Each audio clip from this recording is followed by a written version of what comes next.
To further combat inflation, we will not only be reducing the cost of energy, but will be ending the flagrant waste of taxpayer dollars.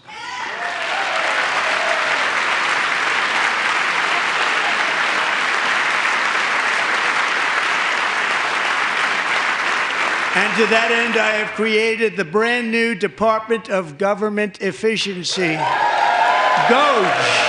Perhaps you've heard of it. Perhaps.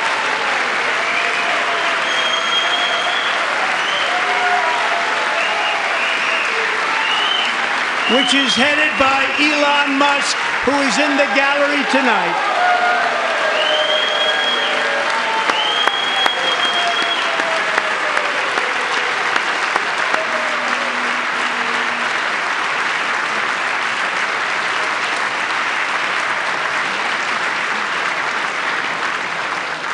Thank you, Elon. He's working very hard. He didn't need this.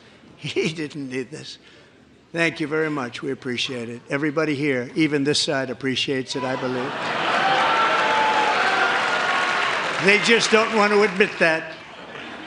Just listen to some of the appalling waste we have already identified.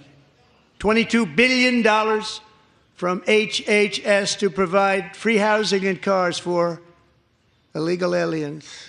$45 million for diversity, equity, and inclusion scholarships in Burma. $40 million to improve the social and economic inclusion of sedentary migrants. Nobody knows what that is. $8 million to promote LGBTQI+ in the African nation of Lesotho, which nobody has ever heard of. $60 million for indigenous peoples and Afro-Colombian empowerment in Central America. $60 million. $8 million for making mice transgender. This is real. $32 million for a left-wing propaganda operation in Moldova. $10 million for male circumcision in Mozambique. $20 million for the Arab Sesame Street in the Middle East. It's a program. $20 million for a program. $1.9 billion to recently created Decarbonization of Homes Committee, headed up, and we know she's involved. Just at the last moment, the money was passed over by a woman named Stacey Abrams. Have you ever heard of her?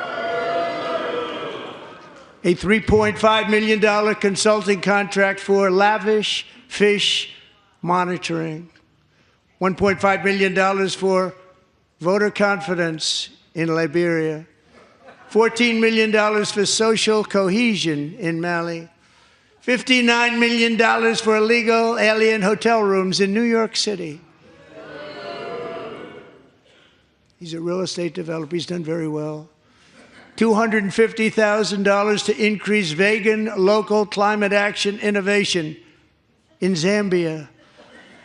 $42 million for social and behavior change in Uganda. $14 million for improving public procurement in Serbia.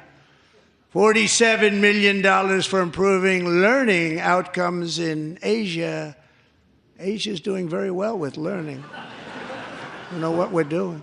We should use it ourselves. And $101 million for DEI contracts at the Department of Education, the most ever paid, nothing even like it. Under the Trump administration, all of these scams, and they're far worse, but I didn't think it was appropriate to talk about them. They're so bad. Many more have been found out and exposed and swiftly terminated by a group of very intelligent, mostly young people, headed up by Elon, and we appreciate it. We found hundreds of billions of dollars of fraud.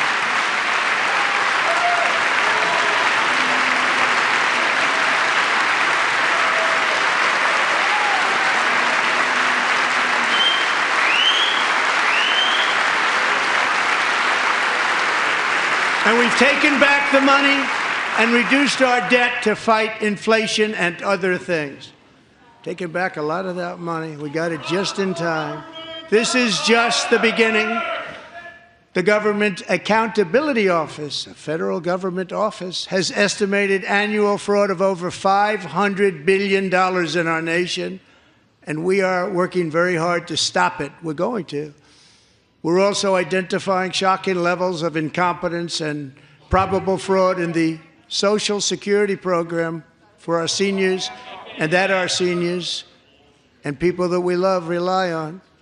Believe it or not, government databases list 4.7 million Social Security members from people aged 100 to 109 years old. It lists 3.6 million people from ages 110 to 119. I don't know any of them. I know some people that are rather elderly, but not quite that elderly. 3.47 million people from ages 120 to 129. 3.9 million people from ages 130 to 139. 3.5 million people from ages 140 to 149. And money is being paid to many of them. And we're searching right now. In fact, Pam, good luck. Good luck. You're going to find it. But a lot of money is paid out to people because it just keeps getting paid, and nobody does. And it really hurts Social Security and hurts our country. 1.3 million people from ages 150 to 159, and over 130,000 people, according to the Social Security databases, are age over 160 years old. We have a healthier country than I thought, Bobby.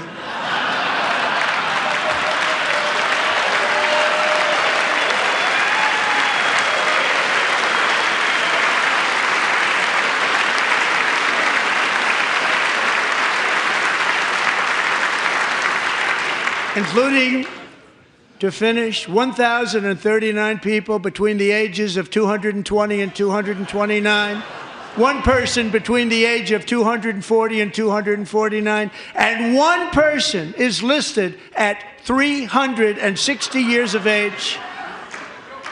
More than 100 years older than our country.